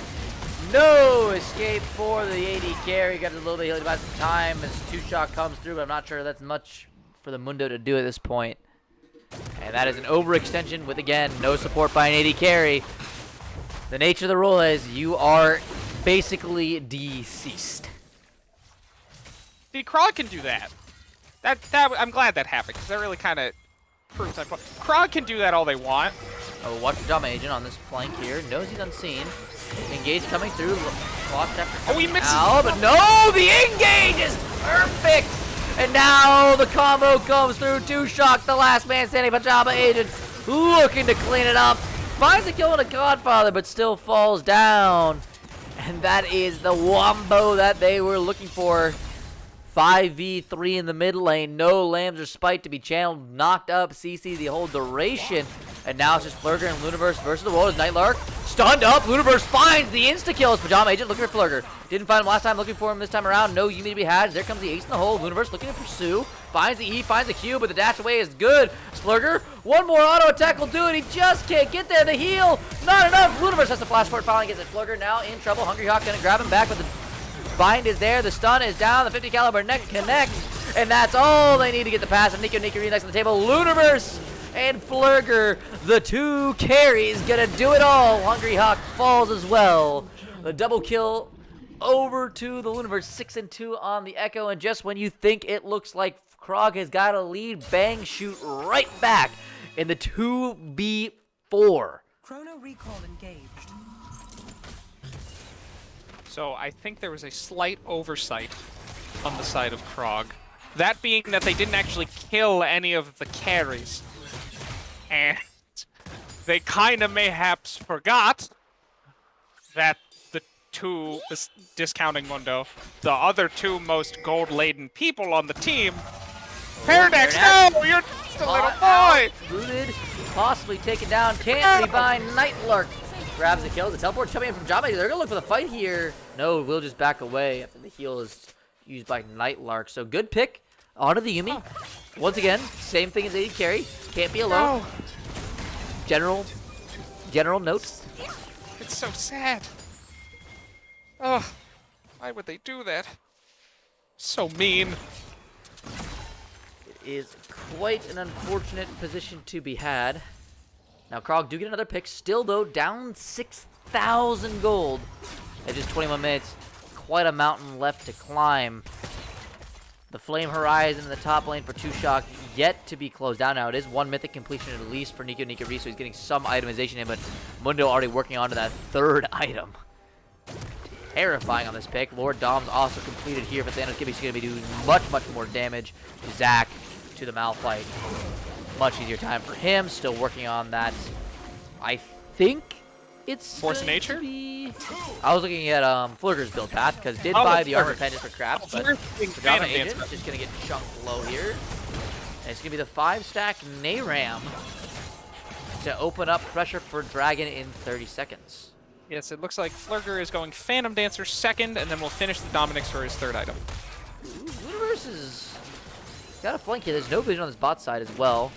So, does have to be careful here. Team could get engaged on first, but that Echo going to do maddening amounts of work if he is there from behind. Hungry Hawk trying to find the engage. Can't find anything just yet. There comes the curtain call as Luniverse going all the way back around the flank time he has. Pajama Agent just getting solo killed by the Mundo. Led by a lot of time. Unstoppable Force doesn't find anything as Luniverse finds one kill. Thanos Gibby now with the Yumi doing so much work, and it's the meat grinder in favor of Bang. The 2 carries, Pajama Agent, Nylark not able to join the fight. 2 Shock 6 does his work, and Ludiverse gonna try to look for the 2 more kills. He's in the hunt! Grabs that one. Can't go over, though, doesn't have the flash. Unfortunately, E just used to re-engage, and so it will just be the Dragon. And another mark secured for the side of Thanos, Gibby, and company. And now we have, again, just shy of an 8K gold lead, continuing to accelerate as these structures continue to go down. This one, Bang, looking significantly cleaner than they did in game 1, much more comfortable. However, we saw an 8K gold deficit lost in the first game. All over again. No reason a 9K one can't be lost in the second one. Surely not. I will say, that's a Mundo who knows his role, let me tell you. Running down the Katarina, getting her completely removed from the fight, and keeping your carries alive. And, to top it off, that was a awesome parallel convergence by Ludiverse next to Drag. That was amazing. That was a great stun, really wrapped up the end of the fight, and then it helped them secure Drag. That was great. Well played. Very clean. Yeah, Bang certainly looking to be the better team here in game 2. However, 2 Shock might be looking to subvert that opinion back as he pops the ultimate. Stun comes down. It's 4 versus one of the top sides. It's going to be 5 as the rotation from Katarina coming up slowly but surely. 2 Shock 6 finally gets some healing, trying to run away. Speed boost runs out, flashes away, but to not avail. Nico Reed grabs the kill with a boulder toss, and it's just going to be a mid lane push here for the side of Bang. Do have to be careful with their front line, but they do have the Ludiverse on the hunt yet again. Hungry Hawk finds him with the Oracle Lens, and that means he will be able to disengage. Still pretty tanky on the Zac despite Ludiverse's gold lead. And it will just be the lane switch in, so a pick for free over the side of KROG. Very well played to get that one done. I feel like that's what KROG has to do now. They gotta really let Oh, they're Bang looking for 2. mess up. Thanos Like this. Gibby. Cut off, nowhere to run. Gonna try to get the execute on Hungry Hawk, but there comes the ultimate, there comes the stun, there comes the damage. Hungry Hawk finds his 3rd, and it's just, I think, a little bit of poor respect here from the side of Bang. Not anticipating these picks that can come from the range of something like a Zac. Yeah, they can't they can't dig their own grave. They can't want as much gold as they have. They cannot 1v5 the entire enemy team. They have to respect it, and they have to stay grouped and keep playing to their strengths, and just keep Ludiverse and Flurger alive. That's what they have to do. If they keep getting picked in the side lanes, they're just going to keep stalling themselves out from a they're going to keep stalling themselves out, and then that's going to let KROG get back in the game, because all they have to do is pick maybe 1 or 2 people, then they can flip Baron, and then they can take Baron, and then they're right back in this game. So, Bang really has to be careful and not get too cocky with this gold lead that they do have. Yeah, I mean, Baron looking to be the next objective probably. Is just kind of sitting on the map here. Siege definitely going to be a point of contention here for Bang. They don't really want to step up to towers without a solid wave to go behind. Just because lots of engage, as we've seen from the side of KROG, can certainly make some magic happen around their own base. And we saw what Bang could do in game 1 when they had the AoE team fight comp stuck in the choke points of their own jungle. And now we just see the Baron Division dance continue. And if I can get a mark check on Kindred, it is a mark on Baron, so I'm assuming she has around 7-8 marks. Is that your final answer? Yeah, 7 marks. You're correct. It is 8 marks. Oh, it's 8 marks, dang it. So I said 7-8. I had the range right. I knew it was somewhere in there for the Baron spawn, as it is going to be started up here immediately. Ludiverse is in the bot lane, has no teleport to join, whereas Pajama Agent can certainly come in first. Do have vision on, so it's going to be the full contest. In comes Hungry Hawk, looking for the initial engage. Doesn't find the Sunny Death. Flurger, though, great flash away from the unstoppable force. Now Thanos Gibby left on his lonesome on the backside. Finally comes the curtain calls Flurger, looking for on the backline. Nightlark finds Thanos Gibby with 1 of the shots. Looking for the 4th Flurger, chunked low. Nico Reed going lower as Katarina teleports in. Pajama Agent looking to find some engage, but can't yet find any types of daggers to go to.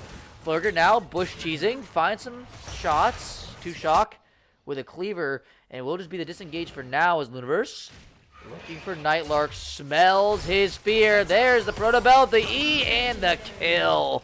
Legendary is Ludiverse. Finds the enemy AD carry as Echo is wont to do. And with only 20 seconds to the Drake, that should go the way of Bang. That should be the soul for the side of Bang Energy Team. Echo is definitely living up to the true damage namesake. Indeed.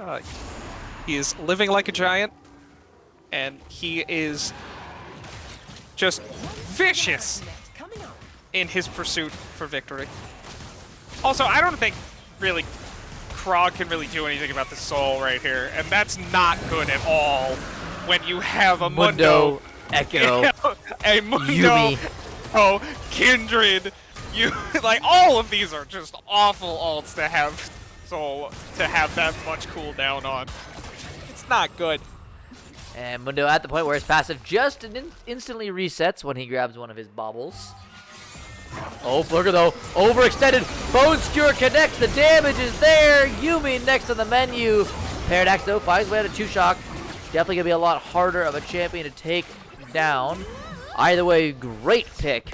I think Flurker a little bit overly aggressive pushing that jungle there. I think he saw 2-Shock on the blue and said, okay, we can push up, we can look for a pick here. Instead, he is the one being picked off. Collapse possibly on the Luniverse as well as we're rotating 5 men up toward the Baron. Combo's gonna visit. Whoa! Luniverse! The moves! Oh! Grabs it. Good engage here on to Thanos. Gibby immediately pops the Lambent Spice. He's gonna live for a long amount of time. 2-Shock trying to find Lambent Dialogue. Does find Lambent Spice. Paradox and company are taken out, but Jabba Agent with the ultimate has a reset. Luniverse though grabs the kill. The ultimate to get away is 2-Shock 6 still looking for Nightlark. Nothing the Jin can do. The peel isn't there. The Malphite is retreated. And now 2 versus 2. 2-Shock and Luniverse. Looking for more. 2-Shock walking forward. Can't yet find anything. Again, not really much hard CC for them to go off of here to really stop the Zac from getting away. Another Cleaver connects. Luniverse continuing forward, but it should just be the retreat to the base. Hungry Hawk finally the E. Oh, will it burn? No! Not going to be taken down. Survives just barely. And even after the pick, Bang managed to win out. Somehow make it even. Though still, I think, good fight overall from KROG to try to make it happen. I was about to comment on Bang's hubris that they keep getting picked, but I mean, that was a really clean turnaround. They did. I think at that point it went from Bang's hubris to KROG's to try and get the pick on Luniverse in top lane, who cleanly dodged the pike hook, obliterated the pike as retaliation, and then was able to group up with his team, who very nicely rotated up there to flip on the 4v4. So I think KROG kind of has to understand their specific situation. They're down on Drakes. They're down 10k gold. They know who is going to kill them, and they kind of have to make their picks carefully. Because when they're offered, like this, Godfather, not even, like, he couldn't even eat. That, disgusting. But when you're dealing with things like that, especially when he just got a Rabadon's, you gotta really be careful. You can't be doing that. And now they get free Baron off that. It's not good. It's not looking too hot. Hungry. Clearly looks like he's here. Gets hit down, gets trapped, gets taken down. Oh, goodness gracious. This disaster just walking into everything. I think Ikari has nowhere to go. Double kill for the side of Dennis. Give me that is. Oh, goodness. Echo Unleashed. And that might be, I think that will be the game this time around. Bang. Don't need any extra help there. KROG doing it themselves. Jin's already left the game. And it seems like the march onto the Nexus will conclude this game. Considering now that it is a 5v4, I do not think KROG really has too much of a chance. Father, a worthy effort. Oh, no. But And I guess 1,000 gold sets that anyway. As we're gonna have to do some fountain diving, some G2 special, and finally end the game. And this one certainly going over the side of Bang Energy Team. Bang. Yeah, that one. Bang. Not a close affair. No. It was very close. It was for a little bit. It was pretty good. KROG had the chance early on because they were getting, like I said, Katarina was a force to be reckoned with, but then all of a sudden they kind of forgot that Caitlyn and Echo do like a kind of a lot of damage, and then everyone exploded because Pyke got caught. The amount of times that Pyke got picked off of trying to engage did not balance out with just the sheer power that they had in Gold Diff, and eventually it just cascaded into what it turned into. So, I mean, Bang really, they did good, I'd say. I say Yeah, KROG had a chance. I think KROG the had a game chance. 2 comeback was certainly evident. Did not like how they had to very much sweat it for game 1. I mean, this should be two of our closest teams fighting each other in Blue Conference. This is the 4 and the 5, so I mean, I guess we're seeing the differentiation of like the line between. There's always that top group of teams that's very, very strong and competitive. This might be a sign of kind of where that cutoff is still. Very well played by both sides. KROG gave it their all. Was very close. Yes, it was very close. It was a very well hard-fought series, I shall say. Very hard-fought. First game, very, very good game on the side of KROG. Just slipped through their fingers at the very end. Second game, they kind of really couldn't put it too much together, and the carries on the side of Bang were just too big to tackle. So, I mean, well fought, well played, and Bang gang. I just have to say it. It's my obligation. Bang gang. Good job. That was well played. Mm-hmm. Yep. And I mean, we'll see if we get anyone from Bang for an interview. I say, would If there's any bangers in chat? any bangers in chat would like to interview? Any KROGers in chat would also like to interview? Would be very much appreciated. Yep. Would be nice. We haven't had an interview here in a while, so it would be a nice, refreshing change. And I, for once, don't have homework on a Thursday night, so it's incredibly nice to be able to sit here with you, all of you guys, and do some good League of Legends casting. But if we don't we have an interview here in a few seconds, we will probably go next. Yes. If any willing participants are not so willing, it is okay. You did good. You tried your hardest. You fought very. Can I get a Luniverse interview, Pog? I would say, can we get my boy Luniverse in here? You already have permission to just join the casting channel. I don't need to move you in. Makes my life easy. Exactly. I mean, no, I had some questions about, what happened to Syndra all of a sudden, but I mean, that's fine. Take your win. It's okay. You don't have to interview. There's no obligation, of course. We got an interview. We have snagged the interviewer. There he is! We have the Luniverse, Mr. Avi. Welcome. What's up? GG. Yeah, it was a fun game. Bang gang. Bang gang, that's right. Go. Yep, well, congratulations on the 2-0. We'll say not the cleanest game that you guys have probably had this season.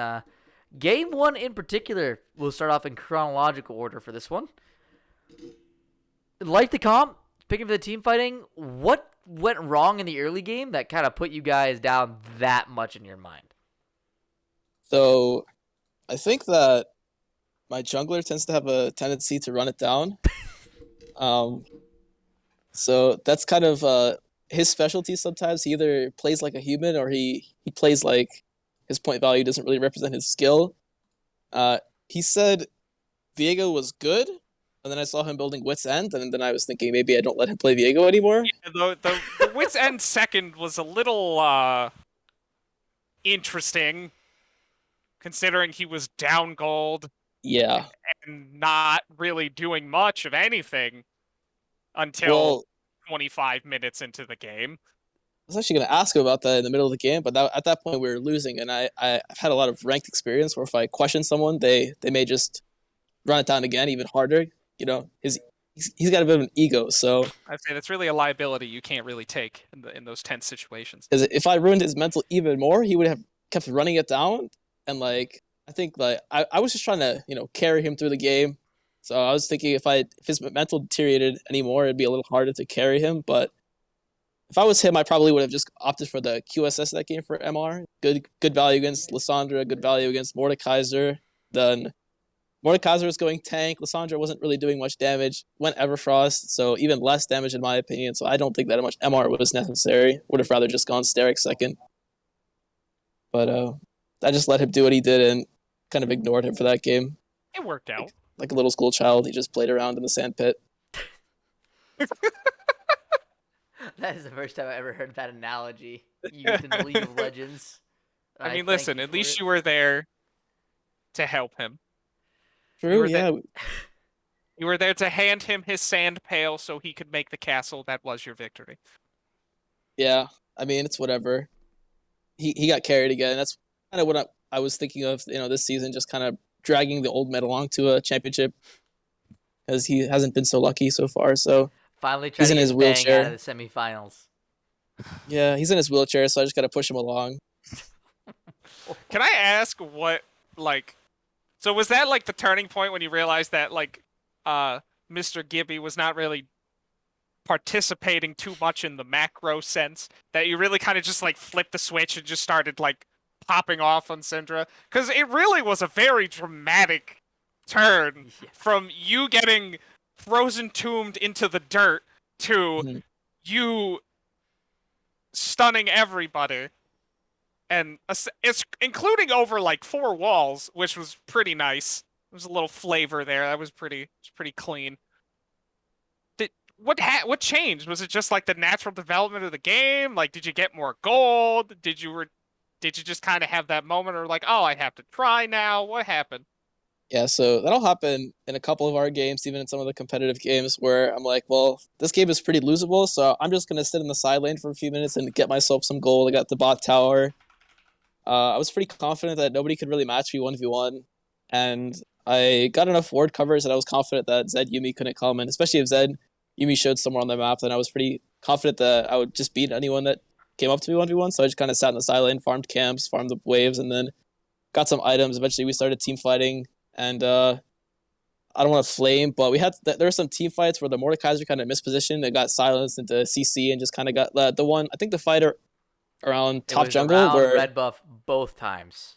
There were yeah, two so fights. he was a little bit The he was a little same bit out of spot. position. He had no MR either, so I knew that if I stunned him into Soraka silence, the silence would then root, so we could just kill him before he would do anything, and that gave us a numbers advantage, so we could play off that. It's just around communicating to the team how fights should be played out, just making sure like we did a better job towards the end of just putting Soraka silence around the person that Zed ulted, so that we just try and burst him. I don't really play that much Syndra, so I think once I started realizing that I did more damage than I was expecting, I could basically just dump ult on someone and they would die eventually, and then we started winning fights. I'm not really sure how Wukong won the top matchup. That matchup was pretty unplayable for Wukong, so that was also I think a really big factor in us winning was Wukong winning, as well as Flurger started playing really well towards the end. So that was really good. The only bigger glow up from you in laning to early skirmishing to you in late game was Flurger in lane to Flurger in team fights. That game was pretty insane turnaround on the Kaisa. Yeah, Flurger got a little unleashed, so we let it loose, and Flurger started 1v9ing. So They let him get out of lane phase. That was Yeah. not a smart decision. true. Well, But yeah, game 2, Echo was very clean too. I just like to point that out before we go. It was crispy clean. Didn't want to have to pull the Echo out, but I was like, "Can I play a Kali this game?" And they said no. So I I wouldn't was want you kind to of. play Kali there either when I see Zach and Malphite up. That's a I mean, I little don't really tough. mind. I don't mind a Kali into tanks. I think the Riftmaker build is actually pretty good. Riftmaker Demonic is actually not that bad, especially if you have Conquer. But I saw that they were giving Peter counter pick, and I knew he was a Galio player, so if I had to play a Kali into Galio, I Ooh. probably would have just taken the -3. But unfortunately, I can't do that. So it's just a Plus, you were Echo. having the 50-50 on the 50-50 on whether or not he played Galio versus something like Katarina for particular reasons. Yeah, I mean, if it was Katarina, I enjoy the Echo Katarina matchup because it's really snowbally and I like to flip the game. So, if I got like a kill or two, I told Joel to camp mid. He didn't camp mid. He never listens to me, but it's whatever. I just got enough. You were the farm. recipient of quite a few Zach visits in the early game. Oh yeah.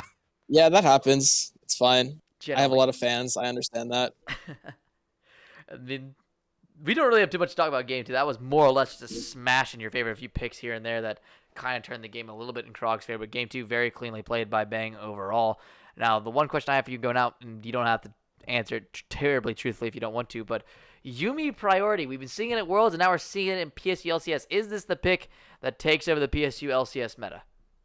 Well, I just think Yumi is good because she's simple, yet effective, and it allows for safe bot lane play, or it rather encourages safe bot lane play, which I'm a fan for, especially because I know that when Florger gets out of lane, he will definitely perform, and I have like really good faith in that. So I'm honestly totally fine with like a Yumi going on him or me or Joel if Joel decides that he wants to win the game, which is kind of rare. But there's a lot of options for the Yumi to go on, and I know a lot of people tend to be a little scared of playing engage on the bot lane. So like if you're like a high ranking captain, then it's kind of hard to want to like make your bot lane play to win, because I know like a lot of people just play to not lose and just have the higher ranked players win. So like I would expect to get a little more punished against a team like J-Morgs, because he's obviously in that bot lane and he's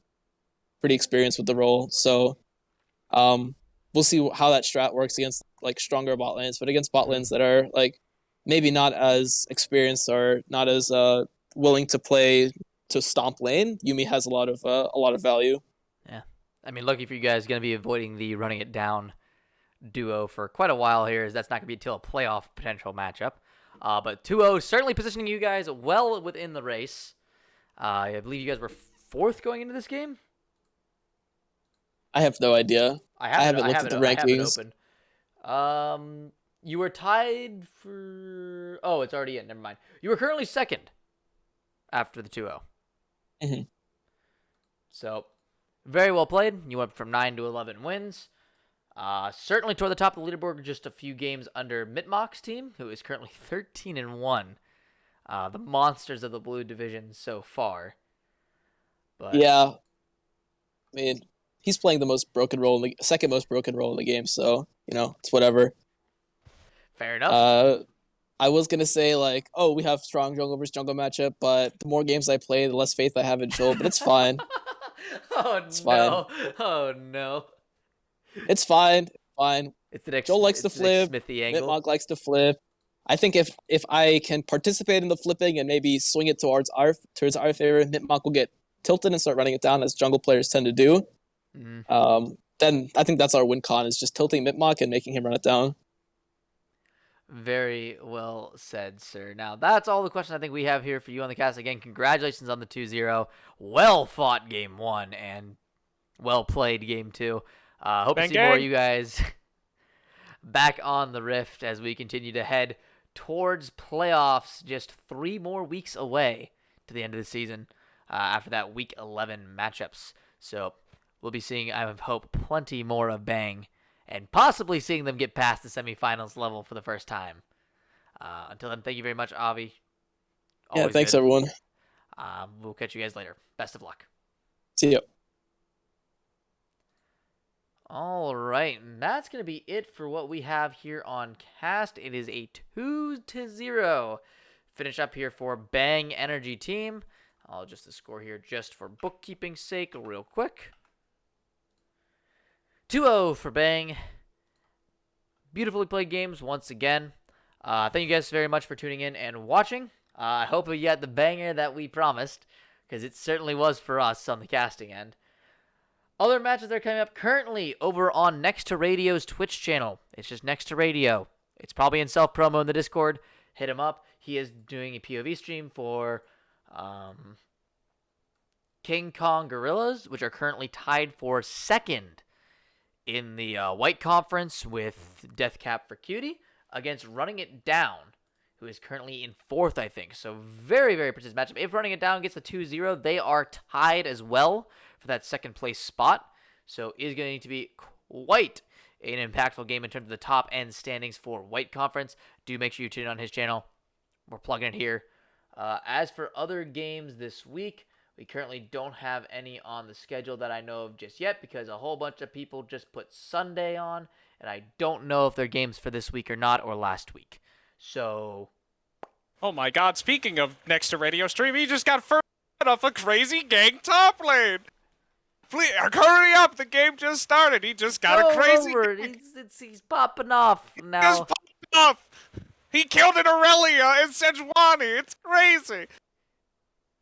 Yeah, do make sure you take a minute of that. Otherwise, that is all we're going to have here for coverage of PSU LCS on Penn State League for the evening. Thank you guys once again for tuning in. I've been Infamous Trash, joined here by the ever wonderful Pop Giraffe. That's me. And we will catch you guys back next time on the Rift. Have a good night.